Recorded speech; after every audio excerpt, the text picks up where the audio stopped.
Annyeong! Welcome to Anyong Noel TV. Huwag po kalimutan i-hit ang subscribe button. So today, ang i-explain po natin ay EPI to actual entry date. Muli po, congratulations po sa mga nagkaroon ng EPI or ng employer. So ano nga po ba ibig sabihin ng EPI? EPI stands for Employment Permit Issuance, or ibig sabihin nun, nagkaroon ka na ng employer. So, sino-sino ba yung mga pwede magkaroon ng EPI?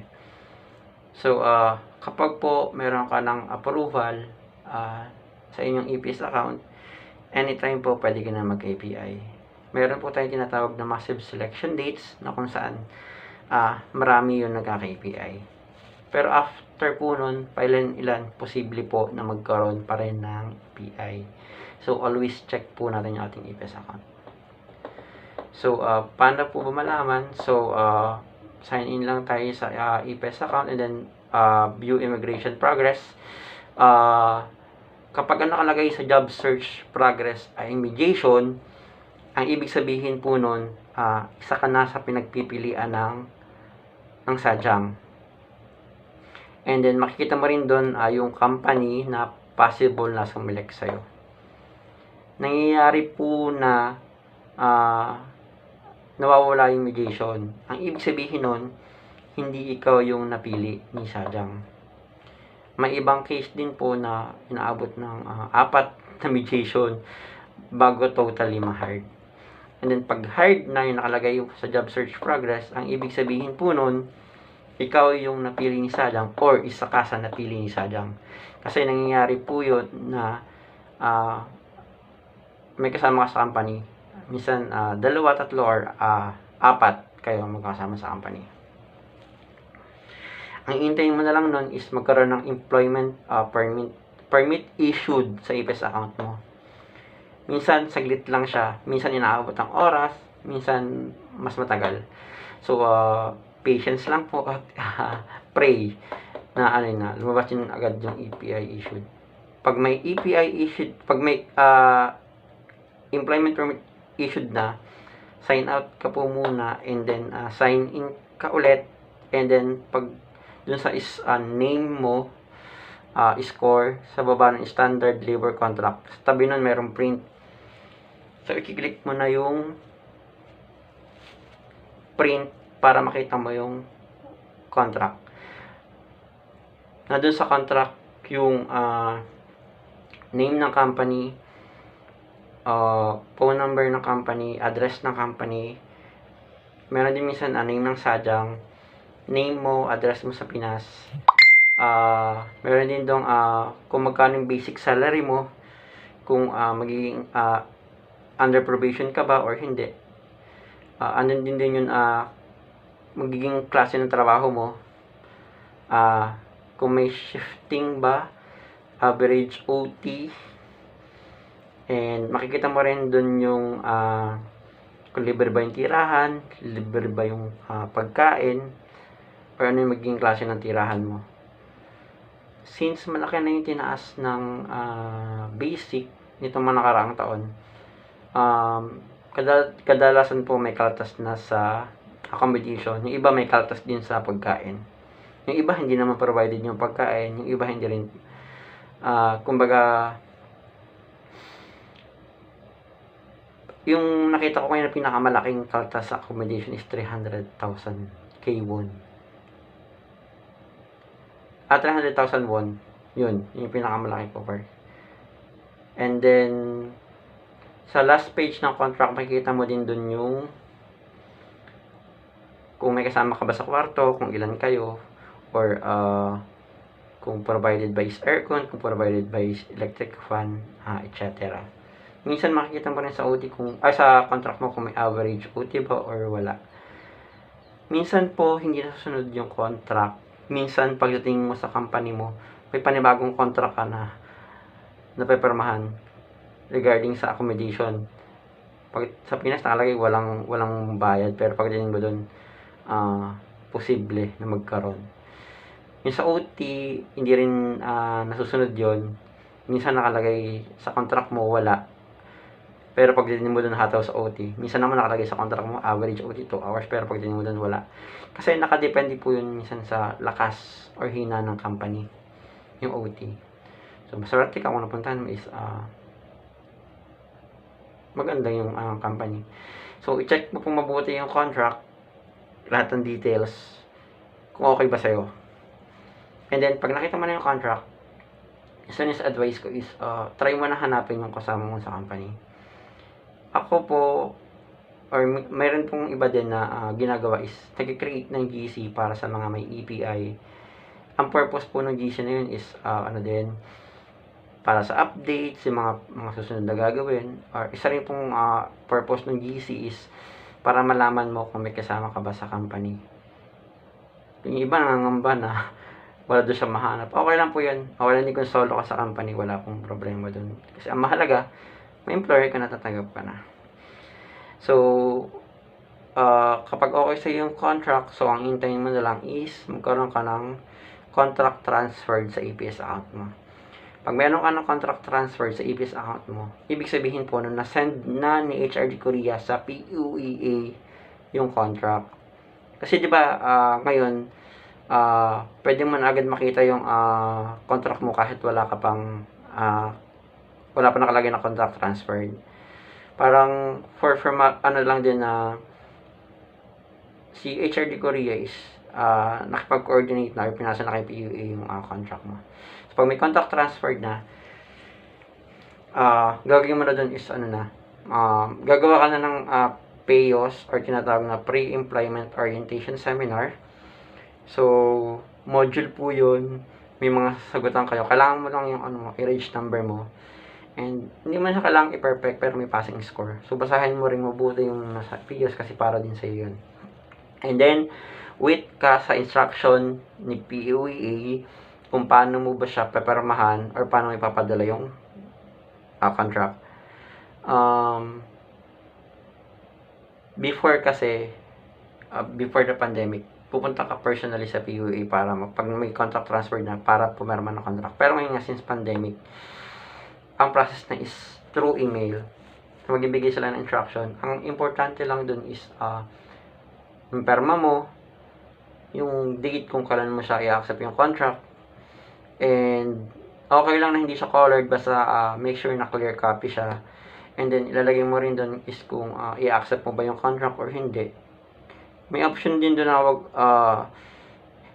na hindi mo i-accept yung contract and then ibibigay mo yung reason. Pero andyan na yung contract eh.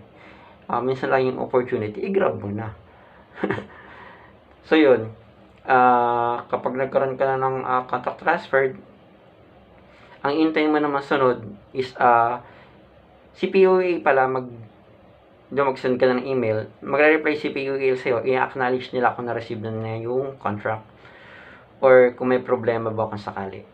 Then, i-check mo na ngayon sa account mo pag contract signed na. Pag ibig sabihin na contract signed nun, ibig sabihin na forward na ni PUA, natanggap na ni PUA yung contract mo and okay na, and na-forward na siya sa HRD Korea. Pag contract signed na, ang gagawin mo naman ngayon is mag-wait ka sa post ng PUA regarding sa schedule ng 5 days Korean language refresher course training. And habang nag-aantay ka ng schedule nun, pwede ka na rin kumuha ng bank account mo. Bank account kasi isa sa requirements sa training. 100 pesos lang naman siya and any bank. And sasabihin mo lang kung mag-ano is OFW remittance. Yun, 100 pesos lang siya sa Metrobank, 100 pesos din siya sa BDO. Hindi naman required na may passbook. Ang mahalaga lang dun is yung bank account number. And meron din po sa PUA ng mga bank. So, pwede ka dun mag-asikaso while waiting for the training. And then, pag may contract signed na, anytime pwede ka na rin magkaroon ng CCBI. Ano po ba ibig sabihin ng CCBI? CCBI stands for certificate for confirmation of visa issuance. Hindi pa po siya tinatawag na visa.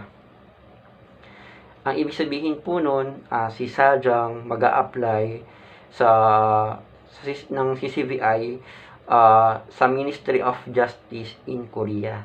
And then si Ministry of Justice in Korea yung mag-i-issue ng CCVI.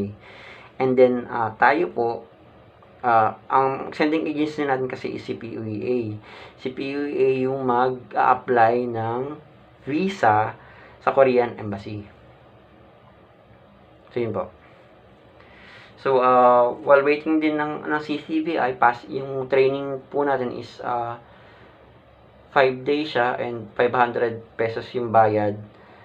Ginaganap siya usually sa PUEA. Minsan pwede din sa Padre Faura or sa Bocobo. Nagpo-post si PUEA ng schedule ng training. CCVI, pwede siyang dumating before yung training, pwede din while training, pwede din na after ng training. So, yun. Kapag may CCVI ka na, isusunod mo na pong asikasuhin itong mga process to. Kailangan mo nang ipasa sa itong mga process na to. Yung mga papeles na to. So, isa pa rin tip, ito yung mga ipapasa mong requirements. PSA, NBI, REMED, TB test, PACE certificate,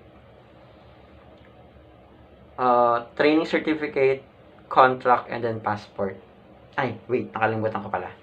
Sa training,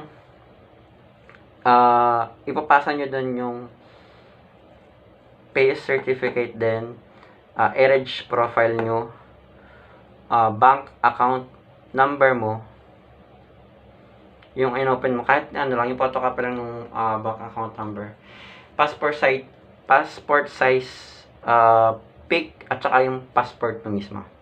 So yun, balik tayo sa CCVI. So mas may CCVI ka na, again nga, ang ipapasa mo, PSA, NBI, REMED, TB test, PACE certificate, training certificate, training receipt, at saka yung passport mo. REMED, saan ka ba pwede magpa-REMED? Any PUA accredited or DOH, pwede nyo, kung saan ka nag-initial, pwede nyo ka din magpa-REMED. Just make sure lang kung may magiging findings sa'yo, especially active TB, huwag mo na po ituloy, magpagaling ka muna. Kasi bawal po talaga may active TB. And NBI validity sa pag-asikaso ng visa is 3 months. Although, NBI dito sa atin sa Pilipinas, 1 year yung validity. Kasi gagamitin kasi natin yun sa pag-apply ng visa. So, nare-require ni PUEA ay within 3 months. For example, December 2020 yung NBI mo, hindi na siya pwede. Kailangan mo nang kumuha ng bago. So, since ngayon nga may pandemic, and meron pang ban ng suspension ng hindi pa nalilip yung suspension ng visa issuance, hindi pa siya masyadong advisable na kumuha ng NBI. Pero pwede naman pong kumuha ka na. I-renew mo na lang. Nasa inyo na po yun. And then, TB test. TB test po ay sa Makati Med or sa St. Luke's. Makati Med. Makati Med address is Tower 2, Amorsolo Street, Legazpi Village, Makati City. Hanapin mo lang din yung Department of Pathology. St. Luke's naman po, di ba may ibang St. Luke's? Ang pumuntahan mo po is St. Luke's Medical Center sa Global City, 32nd Street, Bonifacio, Global City, Taguig. Hanapin mo din yung Microbiology Department. Usually, yung requirements niya is 2x2 pic, dalawang 2x2 pic, at saka photocopy ng passport. And yung bayad niya is 1,000 plus. And usually, 1 day bago humuha yung process, yung result, and makikita mo yung result sa website nila. So, may ibibigay naman sa instruction, pupunta ka sa website nila para makita mo yung result. Si Makati Med at saka si St. Luke's, nagbibigay din siya ng result ng TB test sa PUEA. So, kung ikaw nahihirapan ka i-download or i-print yung result, pwede kang pumunta sa PUEA para humingi ng kopya ng result. And then, pag may CCVI ka na rin, ito yung mga kailangan mong bayaran.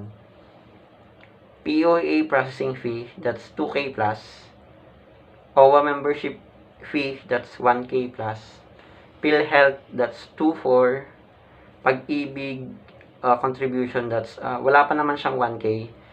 Visa fee, that's 3,000. And then airfare, that's 13,000 to 16,000. Ngayon, madami nagtatanong kung kailangan ba ng SSS. Hindi po required ang SSS. Sa pag-ibig naman, kung wala ka pang pag-ibig, okay lang din. Kasi ang gagawin mo lang na doon is magbabayad ka lang. So, mag-register ka na lang doon. Meron namang pag-ibig sa loob ng PUA. And then, pag nakapagbayad ka na, and yung mga requirements mo okay na, ipapotocopy mo lahat ng requirements mo, and then, dapat din dala mo lahat ng original copy. Ipapasa mo na rin kasi yung yung passport mo. And then, pag napagbayad ka na, ang iintayin mo na is tentative entry date sa EPS account mo. TED. Tentative, from the word itself, tentative, nababago. Pabago-bago. Ano bang dahilan kung bakit nababago? Possible na yung kasama mo sa company is na late magpasa ng requirements or magbayad. Noong time ko, nangyari sa akin, nagtataka ako kung bakit 3 beses nang nabumove yung flight ko. Nalaman ko na lang siya ng PDOS na kaya pala nang-move yung flight ko. Kaya pa bago-bago na sa TED is kung kasama ko sa company, late siya nag-asikaso, late siya nagbayad kasi from from Mindanao. So yun. Kaya advice ko nga rin po is hanapin nyo na yung makakasama nyo sa company.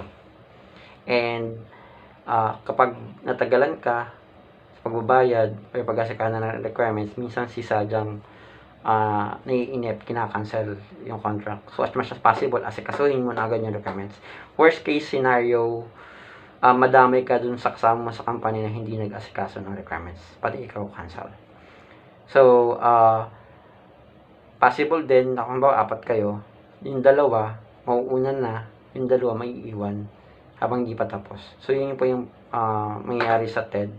So, posible na nababago siya or halimbawa, yun nga, pandemic.